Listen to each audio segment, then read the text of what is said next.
Hello and welcome back to the Spin the Rock podcast. I'm your host, Angel, and with me today are my co-host, Eugene? And Vaughn. All right. We have more division deep dives for this. The series continues. But real quick, I just want to say, Silver, you're making us look bad, bro. Going on your conference saying that we're a highlight league. You know, when people, the biggest complaint right now is that nobody can watch the full games. Nobody can watch the games. It's impossible. It's like on 4 different channels, and your response to that is just follow Bleacher Report. That's crazy, bro. How do y'all feel about that? Any Does that concern you at all, or are you just kind of like, I don't? It's like, how do y'all feel? I think they should have threw tomatoes at him for saying that. I don't want to hear that as a fan. It just really goes to show they're not really looking at the fan perspective of having to have all these streaming services just to watch a game, and you may not even watch the game you want to watch. And they, from that tone, it just sounds like that's not an issue to them. Like, just like you said, watch highlights. Go like watch the game the next day, like on a YouTube channel or something. Anything. It's just like, is that really how you want the game to be experienced? But yeah, whatever, I guess.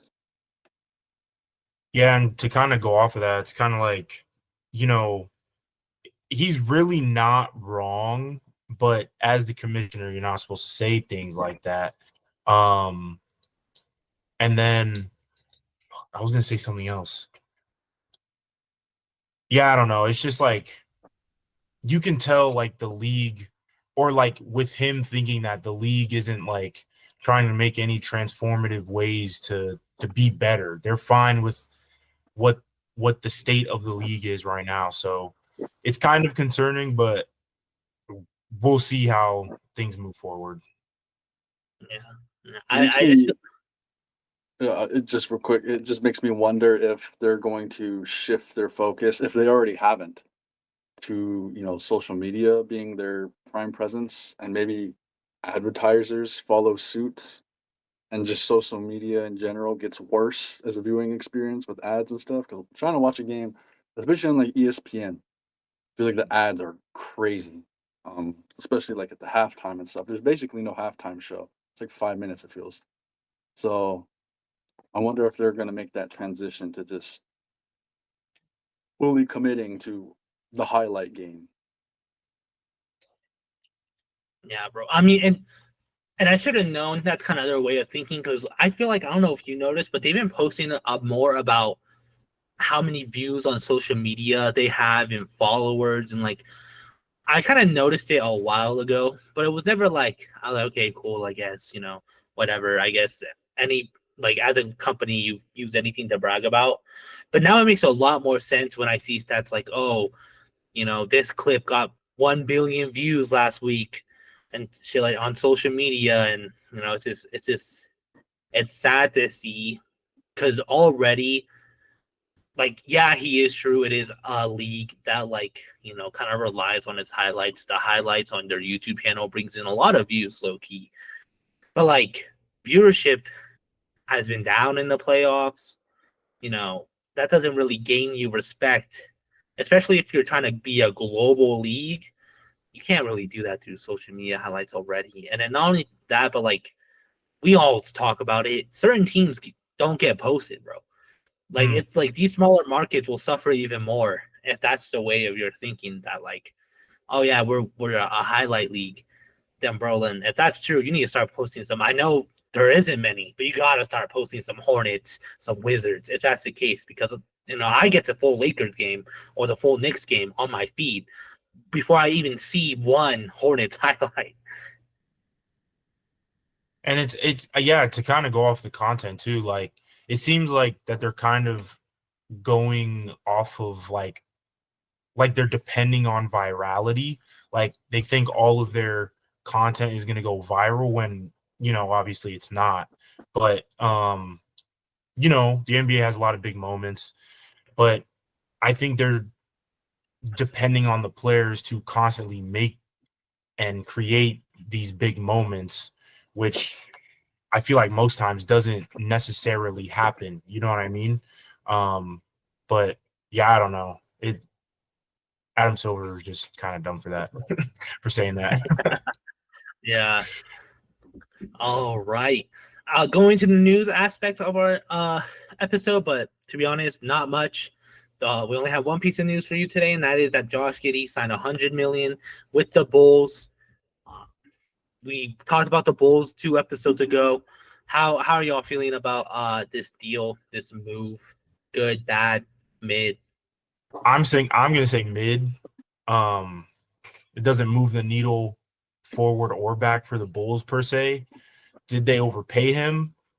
Yes, but also like they have nobody else on their team. They see obviously potential in him to grow with the team and as a player. Hopefully he can, provide the soon to be veteran experience, that'll be needed on that team. But I don't think it's neither here or there for the Bulls. I think it's just whatever. I also think it's mid. Maybe like this year of that contract might look iffy, but maybe the final year of that contract, it's like a steal. But this is like really hinging on the idea that Josh Giddey continuously improves. And if you're, well, this franchise is supposed to be rebuilding, but we know they don't do that. So if they're going to go for winning, he doesn't necessarily help them do that today. They're not maximizing that. Like he would probably be better suited in a trade to get any sort of pick. But maybe he just doesn't have that market. So signing was the last resort. I'd love to give the benefit of the doubt to the Bulls franchise, but it's been years of mediocre move after mediocre move. So this is probably another one of those mediocre moves in the end. Yeah, for sure. It's just like, I don't know, bro. This man is at most a 20 points per game, at most 20 points per game player. Doesn't really make me think that 100 million is one.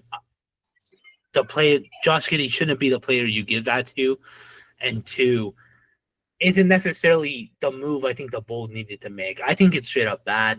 I just feel like there's so many moves that the Bulls need, and signing Giddey, extending that contract isn't what I thought like would help them out in the long run.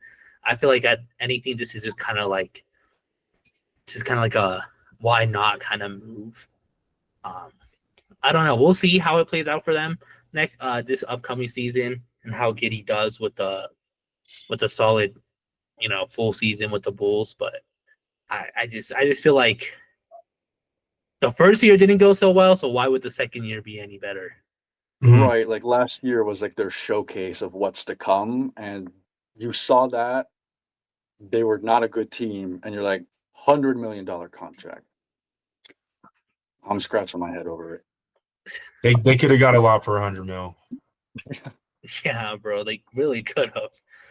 All right. Well, that's all the news we have for today. With that being said, I do also have a hot seat for you guys today.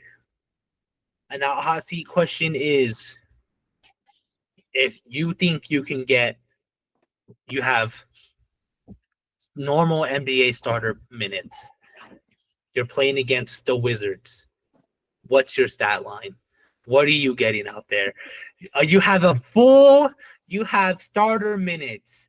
You have ample time. What do you think your stat line is? Are you getting benched? Are you making a name for yourself? So basically like 30 plus minutes. You get 30 plus minutes and he won't take you out. You get the full 30. You think you're getting another shot? You think you're getting the 10-day? You're scoring even one bucket. I'm lucky if I get out of there with like a 0 stat line. If there's no turnovers, that's a good day for me. The Tony Snow.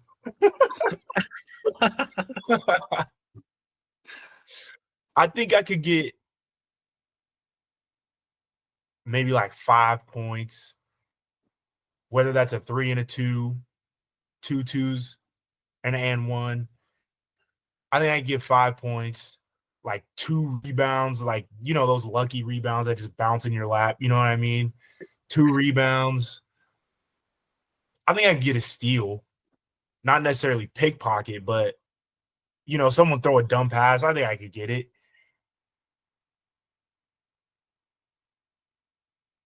Maybe like 3 to 5 assists. I think that's about it. I ain't getting no 10-day though. If I have nothing to lose, I mean, I'm just slinging that 3-point shot. I would love to make an NBA 3-pointer. I might go like 0 for 9 my first attempt, but maybe I hit that 10th one. Shooters don't stop shooting, and I'm gonna keep shooting. Exactly. I So mean, you get a 0 full assists. 30 minutes. Yeah, I'm taking inspiration from Michael Porter Jr. It's the possession ends here with me. Uh, Other than that, maybe I get 2 rebounds. Like that's like I would fight for those, but you know, luck does play a little bit into it, so I could get lucky. And I'm probably fouling 5 times. I'm probably almost out, to be honest. I got to show I'm aggressive on the defensive end. You know, I'd probably foul out on purpose. I'm not gonna lie. Like, get me the fuck out of here. I'm getting cooked. yeah, it will be very ugly. If we win, it would be a miracle. Yeah, bro. I'm fouling out. I'm having at least 6 turnovers. I'm getting blocked. I'm going 0 for 15. You know, my ass is not performing. I might get like 2 assists. I might like, you know, get lucky and get a cut, you know, easy lay or something like that. I'm missing free throws. I'm gonna get fouled and I'm gonna miss both. I think assists are the easiest stat to get, in my opinion. Yeah. I feel like plug me into the Thunder, you know. I'm probably getting at least 3 assists. At least. Because like also too, I feel like they changed like not necessarily like how you get assists, but like the time in which an assist counts as an assist, if that makes sense. It seems like it's gotten longer and longer as time has progressed. It used to be like, you know, early 2000s, you know, pass, dribble, shot, make, that's an assist. Now it seems like pass, dribble, do whatever, and 1, you know, and that counts as an assist. You know what I mean? So it's like, I feel like rebounds are still kind of hard. You know, it's the unpredictability of, you know, how the ball is going to bounce off him and then guessing where it's going to land, kind of thing. But I feel like an assist, I feel like that's relatively easy to get. Yeah, I'm not even getting the lucky rebounds, bro. I'm not even getting those. I'm 5'8", bro. 5'9" on a good day. So I'm not focused on those, bro. I'm gonna jump up or it's gonna go above me with ease. Hey, you don't even have to. Coach would love you if you just box out. That's all you got to do. Someone else can grab that rebound. All right. Well, yeah, our division deep dive series continues. Today we're back in the East. We're with the Atlantic Division. So far, a very, very interesting division with just how every team is looking to shape out, especially with the Celtics being in this division as well. We're going to start with the bottom team, like we have been all series, which is the Philadelphia 76ers. They are 24-58 with a 29 win percentage. They're 15-37 against East teams and 9-21 against West teams. How do y'all feel about the Philadelphia's last season? How do you feel about them going into this upcoming season? I mean, last season obviously was a disappointment. You know, they were overrun with injuries. You know, all the drama with kind of like with Paul George playing and coming back from injury, things like that. Not playing his best as well. All the drama with Joel Embiid and his injuries. What's his face? Jared McCain, you know, getting hurt for the majority of the season. That didn't help. So everything kind of fell on what's his face? Their point guard. Oh, Maxey? Yeah, Tyrese. Yeah. Everything kind of fell on him, and he's only one person. He can't do everything. So if everything goes right, they can make a playoff run, but they're the Sixers, and most likely nothing's gonna go right. So basically, I think they finish a little bit better than they did this season, but I wouldn't be surprised if they finished around the same win percentage that they finished off last season. Right. They do feel like a team that could finish like bottom of play-in or just barely squeezing into like the 6th seed, maybe even 5th seed, because the East is so weak. They could climb so long as they have the health to do it. That's just the big cloud in the air. Is Joel Embiid going to be healthy? And now we got to worry about Paul George's health as well, especially at his age. I'm just thinking, okay, Maxey will be there. McCain coming back. BJ Edgecombe will probably have some sort of role. I do wonder if this is the year we finally see Paul George just fully embrace a role player role. Like, is he just going to be a shooter from now on? Because he kind of doesn't move the same as he used to. Or will that be another point of controversy? I think the last thing they need is any sort of drama, behind the scenes, or if Shams gets word of it or something. I think that kind of will ruin their season. Worse so than the injury, because if they just focus on the basketball, I think they could squeeze into playoffs. Now, they're probably a first round exit either way, but you never know. You got Joel Embiid; he was an MVP. I'm just going to assume he's healthy for enough of the season to carry them to that spot.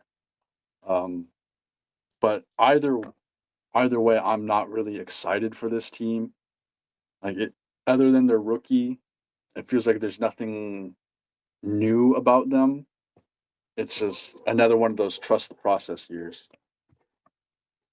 And the process has been over. Yeah. I'm kind of the same way. I think the ceiling is actually really high, but I think the floor is really low. Like, I think they can finish maybe top 6 and make playoffs. But I wouldn't be surprised if they finished what they finished last year. Yeah, I wouldn't be surprised if they finished 13th again. Like, I honestly would not be surprised at all. It's just more so of a matter, which will it be? Are they going to finish low as hell again? Because, like, I feel like some people don't realize how long Joel Embiid played 19 games last season, bro. 19. That's crazy. Like, and I'm not saying him playing last year would have helped them make the play-ins, but it definitely would have made a difference. Mm-hmm. So, like, who's to say that won't happen again this year? Jared McCain went down after 20 games.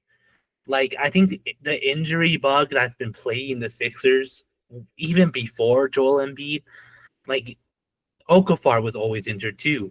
Lorenzo Well had some injury problems. Like, the injury bug has been a thing for Philadelphia for a while now. So who's to say that doesn't happen again next year and we're just back to, like, fighting for that play-in spot. But if everybody stays healthy, if Jared McCain performs the way he was performing last year, if BJ Edgecombe shows why he was the 3rd pick, and Joel Embiid plays at least 40, like, they could finish 5th or 6th. But if it's the same thing we've been seeing every single year, where half their guys are injured and we're left with Kyle Lowry getting starter minutes, like, like, it's gonna be another disappointing season for the Sixers. And I honestly wouldn't be surprised. Like, at this point, what will surprise me if they're mid? I feel like if they're mid, I'm gonna be surprised. But I wouldn't be surprised if they're really bad again or if they make playoffs. But if they finish in the play-ins, I'm gonna be like, how did this happen? I was gonna say, I think they need a miracle to make playoffs, even because, like, again, we've seen this time and time again. things just go bad and then things get even worse. So I think a miracle, whatever that is, needs to happen just for them to even make the playoffs. And who knows how far they get in the playoffs. Yeah. Yeah. And it's just like, that's not even like the worst that could happen. Like, this has been a scary point as a Sixers fan, I think, because there are even rumors of Joel Embiid retiring because he's tired dealing with injuries. Now, that could just be rumors. But I don't think it's too far off to believe if Joel Embiid suffers a major injury, like maybe a ACL tear, Achilles tear, I think that would be it for him. That injury could strike any moment, especially with his health record. So I'm really just hoping Joel Embiid is healthy. That's the most I could hope for. Yeah, the last game Joel Embiid played last year was February 22nd. That's crazy. Right after Valentine's Day, bro. That was pre-deadline. Like, Yeah. Yeah, and he was out for a while before that too. So like because he didn't play in October. So I don't know. I'm just like at this point, what can the Sixers do? You can't trade Embiid anymore, because let's be honest. It seems like now he's not going to get you what he could have gotten you 2 years ago. Nobody Right. wants Paul George. Paul George was so disappointing last season. If you trade away Maxey, you're trading away your future. So like you have nobody you can trade away. Like you kind of are just stuck in this kind of purgatory where you either just hope and pray that your team makes play-ins, makes playoffs, or you just have to suffer and just rebuild to the draft, which it seems like that's what they kind of been forced to do. I don't think they want to rebuild to the draft, but they kind of had no choice these past 2 seasons. McCain's exciting, Maxey's exciting, Edgecombe could be exciting, but when I look at the roster, those are the only 3 names I have faith in. Everyone else, it's either who or injury or washed. It's just the Sixers roster is really in a weird area right now. Moving on to the Nets, who are somewhat better than the Sixers. They finished last season as the 12th seed, just one seed above the Sixers. They're 26 and 56, 31 win percentage, 14 and 37 against East teams, 12 and 19 against West teams. How do y'all feel about the Nets going forward? They should be bad, and they should want to be bad just to get another, good pick out of it. And they should probably look to, move some more guys. Even if it was Cam Thomas, Cam Thomas is on a 1-year deal. A team out there certainly could use a bench scorer. Like, I feel like he would be an excellent 6-man. But the Nets, I mean, like, you've held on to him too long, and they've shown they don't really want him. So it doesn't make sense why he's there. Michael Porter Jr., like, what's his place really going to be here too? Like, it has to just be trade bait at this point. And I know they got a good amount of rookies. I think they got like 4 rookies this year. And Yeah. I don't know any of them. So there's got to be time and space to let those guys develop. Otherwise, why did you waste those picks? Like, could have made trades, gone for, a higher pick, or maybe next year or whatever. If you're going to go through this process of getting these young guys, why waste them having them play behind Cam Thomas, Michael Porter Jr., and Nicholas Claxton? Like, this really should be their full commitment to this rebuild, I would hope. yeah, I mean, in terms of like MPJ's placement, I would assume it's kind of like, Jordan Poole on the Wizards, how that was just kind of like green light. He's the only one on the team with chip, has been through the playoffs, so like I would assume that's what the coach would do. But the Nets, they'll probably finish around the same. I think, kind of going off of Vaughn's point of trade bait. I think they should just trade, their assets for probably picks, for some good future picks, whether that's next year, the year after, so on and so forth. That would be the smart thing to do. But we know the Nets will always be the Brooklyn Nets, and they'll always make some sort of mistake. So that probably won't happen, but I think they should definitely trade their assets to a team that, is contending at least. And then that way they can get some picks and build for the future, because that's what the Nets have needed to do for eons. But Yeah. Yeah, I kind of agree. It seems like they finally exited the win now mentality, which I don't know why they were in that mentality in the first place. But it seems like they kind of left that mentality behind, kind of just, not going after superstars anymore. You have Nick Claxton, you have Cam Thomas. Like, those are all guys you can get solid picks for.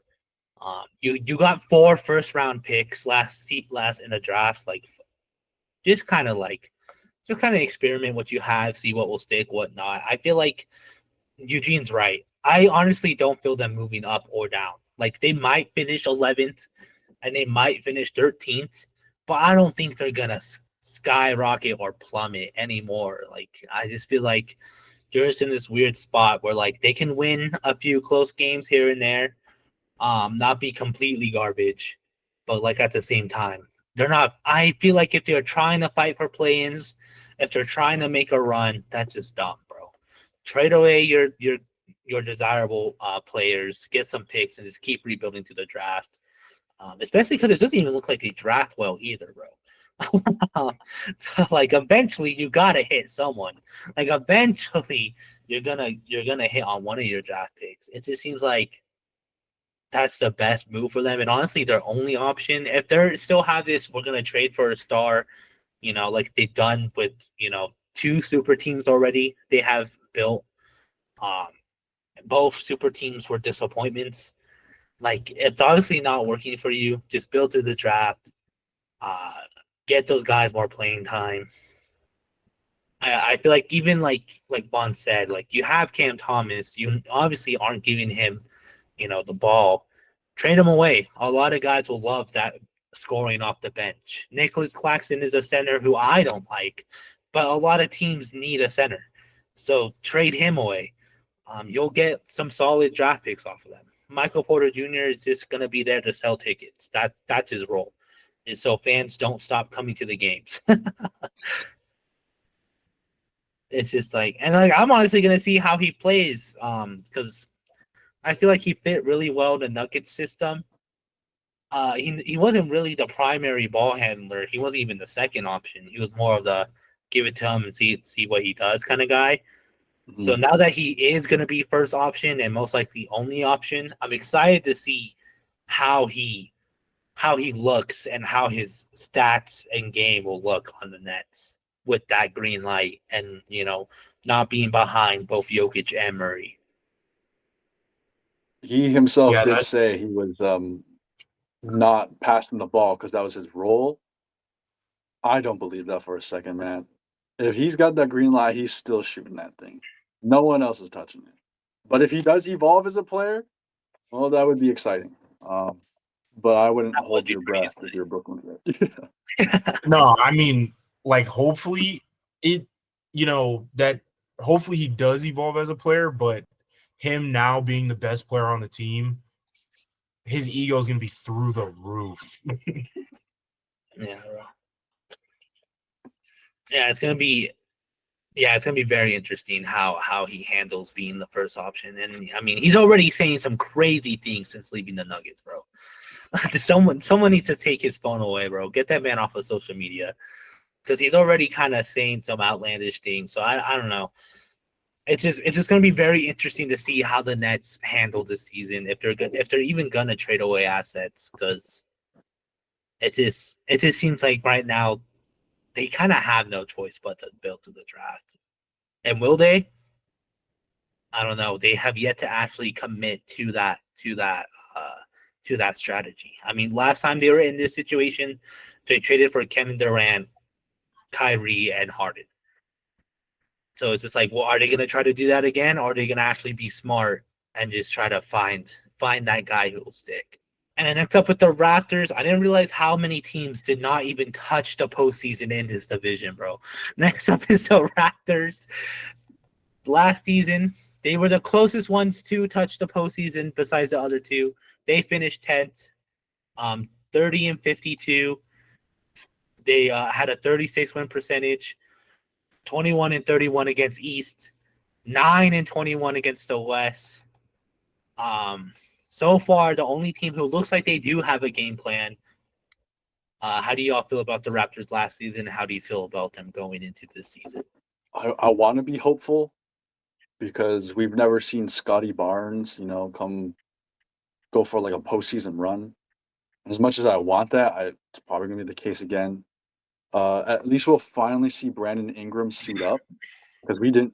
He was injured last season, so we didn't even get that experience. And they've got a full starting five of highly paid players, and we just never get to see them all together. Emmanuel Quickly, R.J. Barrett, now Ingram, and of course Scotty and Jakob Poeltl is there for some reason still. Like that sounds like a roster or a starting five that wants to do some damage in the postseason. And with the East being so weak right now, this is your chance. I don't see them going conference finals. I think they'd be lucky to squeeze in at all. Whether it is, a play-in, win play-ins, get 7th or 8th seed. But I think they could at least, make a team sweat in that first round. I know they still got young guys with, Grady Dick, hopefully develops further, and some of their rookies as well. But we just need to see something. I mean, I'm not like a fan, but I do like seeing the Raptors succeed. So it's got to start now, because how are we going to keep going through this mediocrity year after year after year? Like it's not a good transition period as well, considering Masai left. Like that was their guy, and whatever master plan he had cooking up is now like in the wind, and now you're at the whims of this new guy, which is worrying. Yeah, I'm definitely not a fan of the Raptors, but I think I also am hopeful for them. I think, at least for me in my head, I think peak, they finish top 5. If all things go well, they finish top 5, second round exit. That's with them all or mostly being healthy, and playing majority of the games. But I think injuries are probably now another thing they got to think about. I mean, obviously every team has to think about it, but RJ Barrett's starting to get more injury prone. Ingram's been injury prone for a lot of his career. Poeltl, not necessarily injury prone, but just doesn't produce, I feel like, the way he should. So if everything falls on Emmanuel Quickly, they'll probably end up the same place, that they finished last year. But again, I'm hopeful for the Raptors. Hopefully they can do some damage, because their starting lineup is good. Like, and they've always had a decent bench. So hopefully they can actually, make some strides for a playoff run. Yeah, I agree with you guys. I am hopeful on this team, and I honestly can see them making the playoffs. Now, whether that will be running the play-in and finishing 7th or 8th, or I think their peak is 6th seed. But honestly, with the East being weak and so many teams either losing guys worse than they were last year, or just as bad, I honestly think that with the Raptors, they're the one team who I can see scaling the most out of so far every Eastern team we talked about. Out of all the teams who missed the postseason last year, I think they're one of the few teams I can see actually making it. I don't have faith in the Nets, don't have faith in the Sixers. Hornets and Wizards, I don't have any faith in. But the Raptors, I can see them sneaking in. The Heat are worse. The Bulls are just as bad. The Hawks, you never know. So I just feel like there's a really big opportunity for them this year. And you guys all mentioned it. They have good players now. Even though they blew it up last year and got rid of a lot of guys, they got a lot of solid guys back. No matter how you feel about Barrett and Ingram and Quickly, they are all guys who can produce. So, like, I don't know. I think Scotty Barnes might actually see postseason this year. It just honestly depends on how the team works together. Like you said, Mon Ingram didn't really suit up for the Raptors. So we still haven't seen how he looks with the Raptors. And we don't even know if he is going to play a whole season or half a season or any of the season.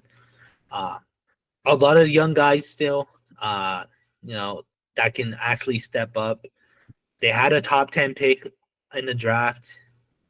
So I honestly can see them making it to the playoffs. It's just, will they? I have no clue.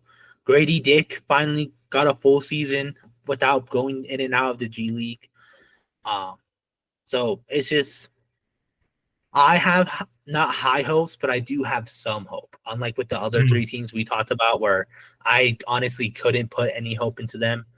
With this team, I can actually, with confidence, be like, yeah, I have hope that they will be, a play-in team at least. It just sucks. This is a team that won a championship, not even for like almost 6 years ago, bro. They won a championship.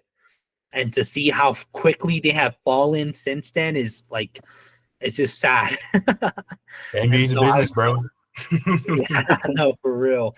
Right. So I really want them to make playoffs because I think they have to. With this starting five, all those guys are making, combined hundreds of millions of dollars.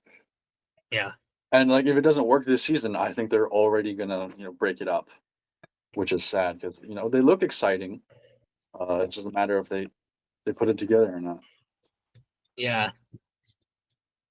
I was gonna say a point about their youth too. Like, they don't have that many veterans on their team, so it's like, even if they decided to blow it up correctly, they can still keep their youth, kind of like how the Rockets did. Maybe go for a star player, depending on cap space, and then go from there if they really wanted to, or if they wanted to go the rebuild route, kind of like the Thunder, they can still do that too. So it's like they have options. They just got to do it right. They got to choose what they want to do and then, go about it the right way. Yeah, I agree. They have a lot of options. They could either build upon what they have if they're successful next year, blow it all up and rebuild, or, kind of just trade away and just kind of go back to like, just, trying to rebuild around Scotty again. It's just like, will they do any of those things and will they do it right? You honestly can't tell with these teams, bro. Because no one predicted the Thunder to win a championship, But at the same time, look what happened to the Magic when they blew it all up, bro. They just now started seeing postseason action. Right.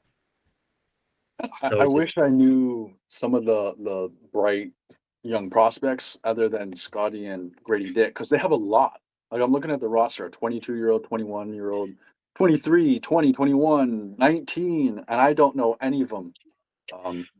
So they have some sort of foundation, but I don't even know what that looks like because, excuse me, Toronto fans, but I've been a casual of your team for a while, post 2021.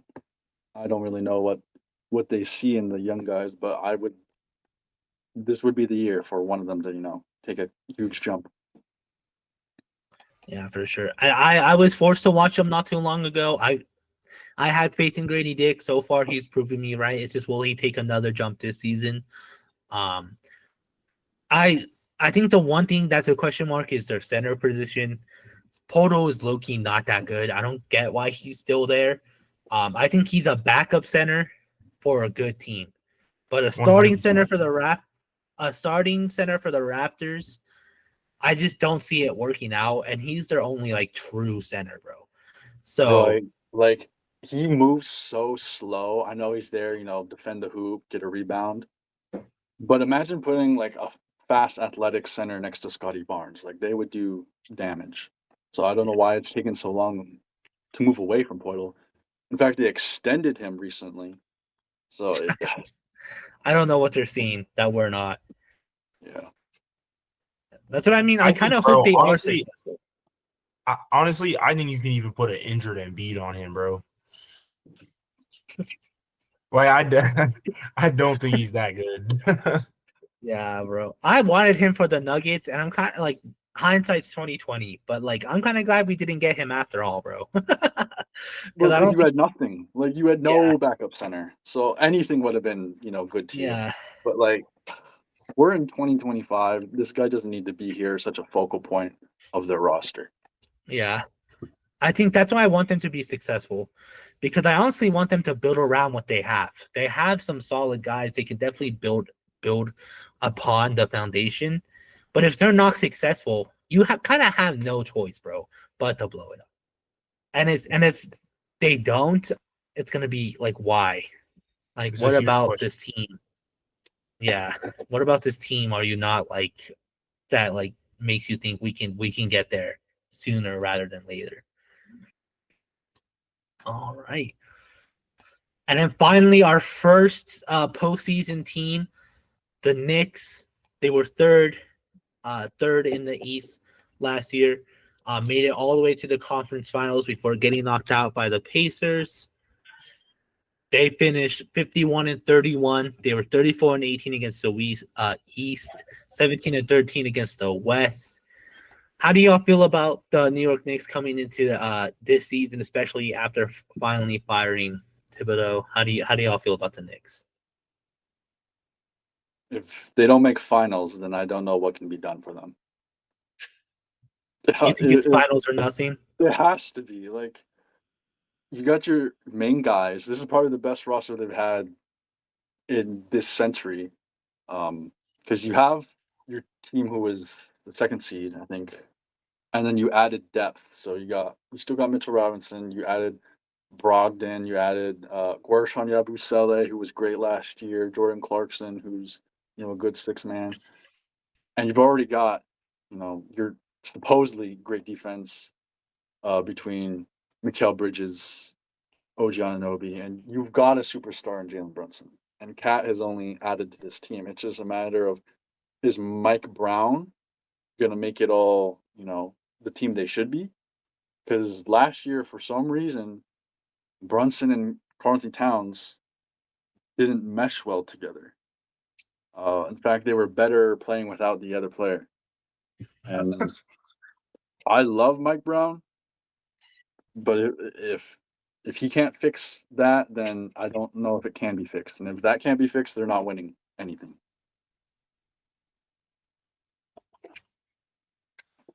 Bro, it's tough, bro. Like, obviously making the finals as your first year coach of a new team, you know what I mean? But the team has chemistry themselves. So, like, not obviously, but like those knots can get figured out. You know what I mean? I feel like we all know Mike Brown is better than Tibbs. So I feel like he could be the coach to get up. But Tibbs also took them to the conference finals, bro. Like, and that was after 2 or 3 years. 3. I'm pretty sure it was 3. Because didn't he get them in the conference final his first year? Yeah, and then they like tanked that second year or something like that. Yeah. I think he was there 3 years. Yeah, 20. Oh no, he was there for 5, bro. 2020 to 2025. Oh, that's crazy. That's why we were saying, like, every year we did this podcast, fire Tibbs, and it finally happened. That's true. We should have just used the podcast as a metric for how long he's been there. Yeah, we were Okay, saying well, fire Tibbs. I guess that makes sense because we've been doing the podcast for 3, so we've only been talking about him for 3 years. But I think they could at least make the conference, especially with how weak the East is right now. They could at least make the conference finals. Will the Knicks still continue to be the Knicks? Who knows? The Knicks, as we know, are a cursed franchise. So we'll see. I don't know, but I believe in Mike Brown more than I believe in the organization. Yeah, I'm gonna be Good way to honest. put it. If you put Tibbs on the Kings, they weren't gonna get to the playoffs that year. Like Mike Brown got the No. Kings. Mike Brown got the Kings to the playoffs and took the Warriors to 7, bro. And that was with a team that was in shambles. This is a team that is basically everything is there for him already. He just has to figure out what they're like. He just has to come up with a scheme that he thinks will get them to the finals. I agree with Vaughn. I'm not gonna lie. I do agree it's finals or nothing. Jalen Brunson already took a pay cut, which if I'm a Knicks fan, I'm gonna be honest, bro. Pablo has said on the podcast he's looking into the Knicks next. The Knicks they should be burning files right now. They should be burning files right now, bro. Because like, I'm not gonna lie, right? If he said that, I'm worried as a Knicks fan to see what shady things they might have done. But still, I don't think Nick Brunson's gonna take another pay cut. Josh Hart is looking to be more of a desirable player. Mitchell Robinson is looking to be a desirable player. Like you have a lot of guys that teams definitely want. That like honestly, if it's finals or bust, I low-key do. I do agree. I'm not saying they need to win it all, but they can't lose in the conference finals again. Like especially because they just been disappointing. Like not every year, but like his first year they lost in the first round. His second year they missed the playoffs completely. They lose in the conference semifinals twice in a row, and then they lose to the Pacers, who were expected to be out a long time ago. Like you have been one of the best teams in the East ever since you made that Brunson trade. Like there should be no reason why you don't get over that hump this year. If you lose in the conference finals again, bro, like especially with how weak the East is, we all agree. I don't think there's a single NBA fan out there who doesn't think the East is weak. If you lose again in the conference finals, bro, it's like, what do you do? Your team is. I'm looking at the roster right now. I don't know how you can make this roster better. Like, unless you do some outlandish trade. But like, Anunoby was a star. Mikal Bridges was a star. Josh Hart was a star. Like you built upon your center position.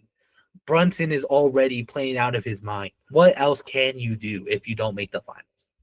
Like, I don't know. I will say they should be the best team in the East. They should be the best team in the East, meaning they should get to the finals. But the Knicks are the Knicks, bro. That's the only thing. That is the only thing stopping them themselves, literally. So it's like, yeah, they probably do have the best roster in the East. They should finish top 2 at least, because the Cavs are still a thing. But I don't know, bro. I don't know. I believe in Mike Brown. Yeah, I believe in Mike Brown. I honestly think Tibbs was like that's what you did to make the team better is you got him out of there. Like maybe them not playing the full game will get them fresh feet and they won't be as tired as they have been in the postseason, so they can stay productive. But like, I don't know, bro. Like if they don't make the finals this year, New York is gonna be burnt down to the ground. Right. We're I talking also about think making too. finals. Oh no, go ahead. I was just gonna say, I also think too, because like Tibbs is very well known for overworking like his players and not playing, not necessarily everybody on the team, but you know, he plays like a 9-man roster in an 82 game season. You know what I mean? So it's kind of like I don't think he used his players to the best of his ability. I feel like Mike Brown would. So that probably plays a significant part into especially a deep run into the playoffs. that probably plays a significant part into how things play out. Yeah. Yeah, especially all the additions. Like, there's no excuse for that anymore. Yeah. Yeah. I was gonna say, we've all been talking about them making finals. Does anyone have any hope they just win the championship? No. I'll be No. honest. I'll be honest. The West is winning the. I don't know what team in the West is winning the championship this year, but the West is winning a championship, bro. They are so stacked this year, bro. There's like 4 teams who can go to the finals and win. When I look at the East, I realistically only see Cavs and Knicks, and Cavs are a bigger choke job than the Knicks. So, like, Currently, yeah, currently they are. We'll see what we're saying about the Knicks next year. But, like, I honestly don't see them winning it all next year. But, like, that's what they need, though. They just need to get there. They just need to, like, say we've been to the finals. Let's build upon that. You can't really build upon going to the conference finals and losing every year, bro. You can't really build upon that. Especially like they fired Tibbs, they hired a better coach. You got Jordan Clarkson, who's probably one of the best 6 men of all time. You have Yabusele, who's one of the bright spots on the Sixers. A lot of guys have been stepping up. It's just like if they don't make the finals, bro, I honestly don't know where you go from there. and Yeah. also to answer your question, Vaughn, like, bro, Knicks fans are already annoying as it is. As bad as they are, they're already annoying. So imagine not only them going to the finals, but winning the finals. No, I don't hope that they win the finals. Bro, NBA Twitter is going to be full of Knicks, bro. I didn't even think about that. I don't think they can, but if they do, yeah, that's gonna be rough on the NBA Bro. world. Like they're the Dallas Cowboys of the NBA. They literally are. Expected to do amazing, but never do. Yeah, exactly. Always a letdown. Haven't been to the finals since before we were born. Like, you know what I mean? Like, Yeah. Like, I can already picture them in the finals being crazy, but like if they do win it, there won't be an arena left. They're gonna just rip out the insulation, tear down the walls, take something home with them. Yeah, they would be nuts. Yeah, pieces of the court are gonna go missing if they win the finals. it's gonna be the start of neutral NBA finals destinations. I will say we have been kind of high on Mike Brown. As I will say that one of the main cons the Kings had with Mike Brown is that his lineups sometimes didn't make sense. And I feel like that could be a concern for the Knicks. Okay. I don't think as big as a concern as having Tibbs as a coach. But like I will say that is a con, is that his lineups are sometimes kind of out there and don't really make sense. I'm like, even Mike Brown's disadvantages are still more of an advantage than having Tibbs. Like, I know they're great. The fans in New York are grateful for Tibbs for getting them that far. But like you said, Mike Brown, I think, is just what they need. Looking at like his issues with the lineups, I know there was times where they could have used his defense and he didn't put in Keon Ellis. But at the same time, the Kings roster wasn't incredibly deep. Like, he didn't have as much tools as he does now. Even just in the starting 5, I think he has just way more versatility of what he can do. So if I'm a Knicks fan, I wouldn't be complaining right now. Yeah, no. Yeah, I agree. I'm just saying I just don't want to completely glaze Mike Brown. There are some cons, but like both you and Eugene said, anything is better than Tibbs. I feel like he's more of a get your team there kind of coach and not necessarily win it all. I feel like Mike Brown, honestly, is definitely gonna. I feel like they have more of a chance to reach the finals rather than if they kept Tibbs on for another year. All right.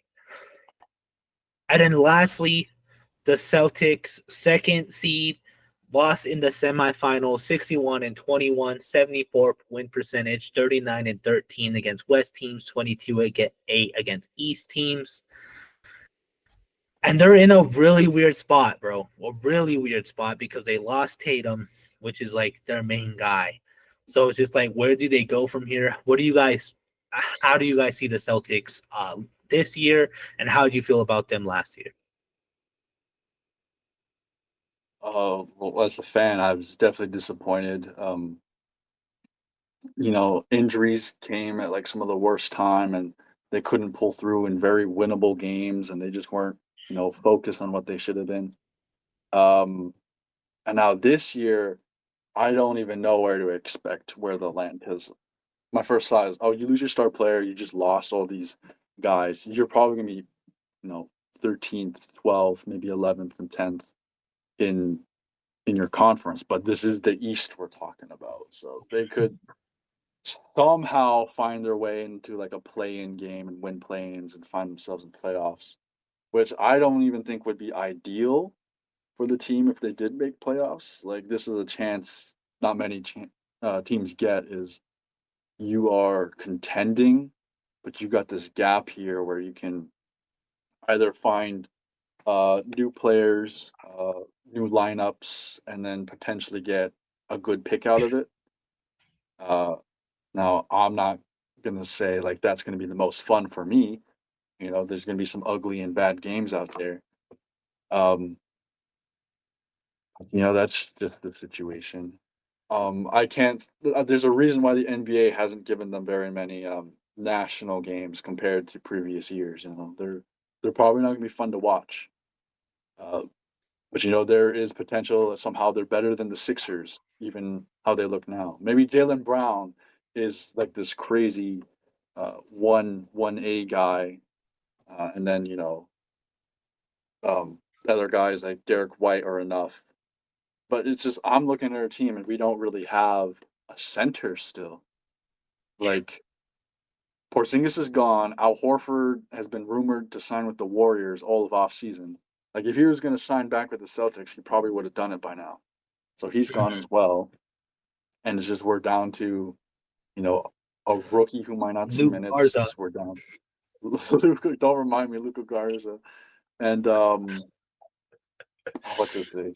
Oh, Xavier Tillman. And those guys aren't the biggest Wait, what happened? centers. What happened to Cornette? He's on the Spurs. Oh, that's Spurs too. crazy. Yeah, we don't have a single 7-footer anymore.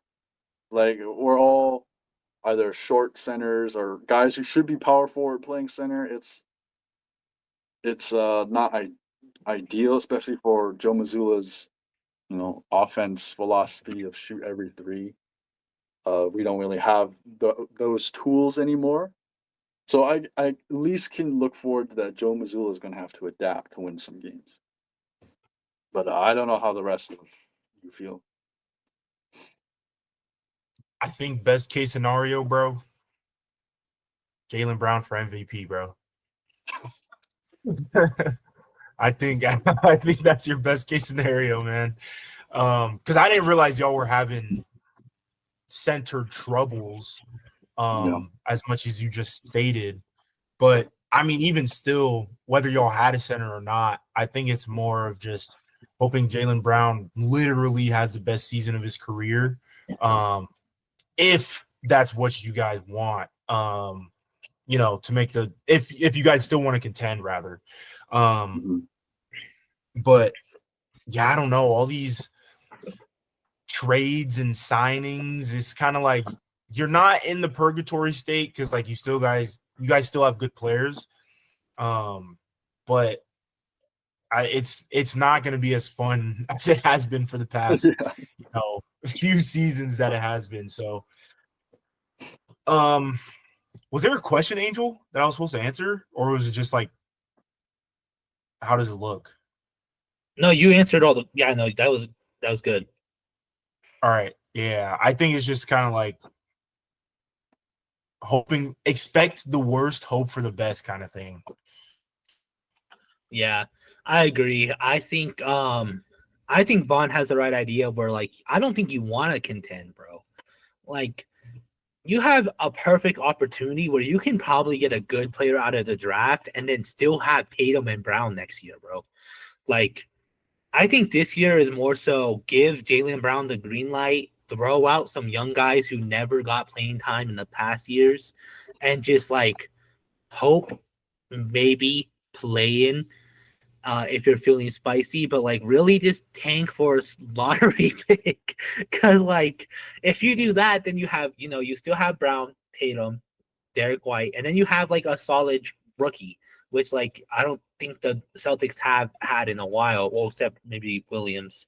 But you have Anthony Simons, so at least he has time to like learn your team. You're not the way of the world isn't placed onto his shoulders, expecting to be, the guy to replace Drew Holiday.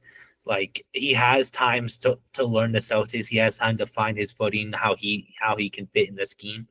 But honestly, yeah, like it's just Jaylen Brown has a chance to have the best best season of his career, because like you're basically 1A. There's not even 1B. You're basically him.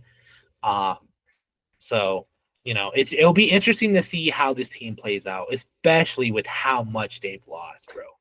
Injured Tatum, Drew Holiday's gone, Horford's gone, Cornette's gone, Porzingis is gone. It's just time to like learn what you have, find your footing, and then when Tatum comes back, build upon what use what you learned this season to like get you guys back to the finals. Maybe in the next 2 years, but this year, going and to the playoffs and losing in the first or second round is probably not as good as it may sound. That like I know some Celtics fans out there will be happy if they made the playoffs, but low key for the long run, that won't be a good thing if you go to the playoffs and you lose in the first or second round, because then you just kind of miss out on building upon what you already have. You just kind of wasted a season, in my opinion, if that happens. Now, if he goes to the conference finals, I'm gonna be shocked, bro. Oh, yeah. There's no way. If I was Jaylen Brown, I'm only dribbling with my left hand. I'm only attacking the basket on the left side all year long, all 82 games, because at some point this season, that left hand will catch up to the right.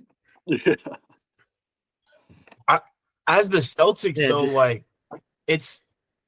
I feel like it's gonna be hard to tank, because with all the success that you guys have had within the past few years, past 5 years, it's gonna look sus. You know what I mean? And then if you purposely tank, like obviously we can tell when a team is purposely tanking, but if y'all could do it right, then I think people will still ask questions, but it won't be like, because everyone's expecting the Celtics to be bad. But I don't know. I don't think y'all should tank, but it's really just gonna be a lot of experimenting this season. Yeah. Especially with Missoula. You'll know the Celtics are tanking when Jaylen Brown is out for 6 months with like a mysterious wrist injury. That's the only reason they tank, bro. Yeah. I think there is some exciting points, like Anthony is going to be exciting to see how he does. Jaylen Brown being, having the green light, that will be exciting. But I just feel like they're expected to be bad. It's honestly best to just accept it rather than trying to do too much with what you have.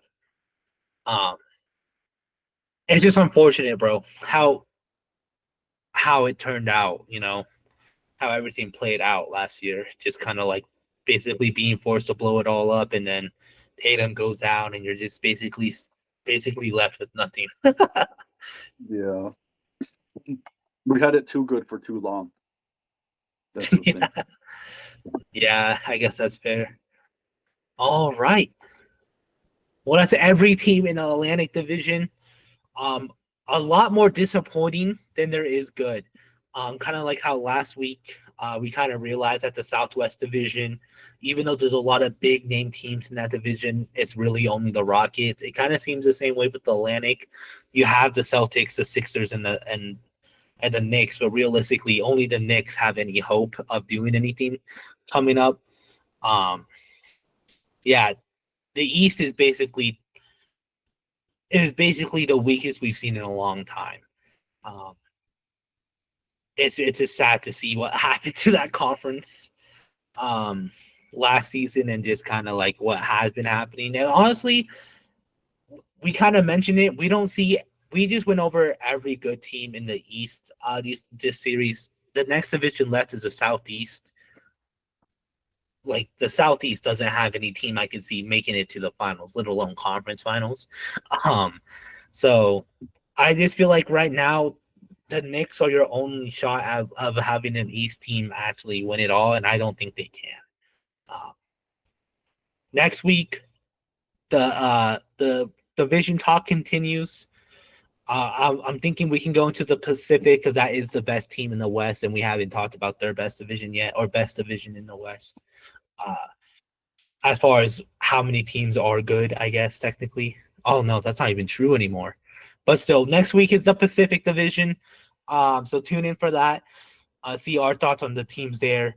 But until then, do you guys have any final thoughts about the Atlantic? Anything you want to add in before we end the episode? There's nothing to watch in that division, bro. When it's all said and done, it's literally the Knicks and nobody. So Yeah. Yeah, at least, Celtics will still be better than the Wizards. Somehow the Wizards will find a way just to be the worst team in the league, as they do every year. Yeah, that's very fair. All right. Well, that's all we have for you today. If you're listening on podcast platform, make sure you give that good old 5 stars, leave a review. We're also on YouTube for video format, so make sure you like and subscribe there. Let us know your thoughts on the Atlantic Division. If there's any team you might have higher hopes than we do. And then we're also on all social media platforms, so make sure you follow us there for clips, episode updates, all that good stuff. But until then, we'll see you next week for the Pacific Division.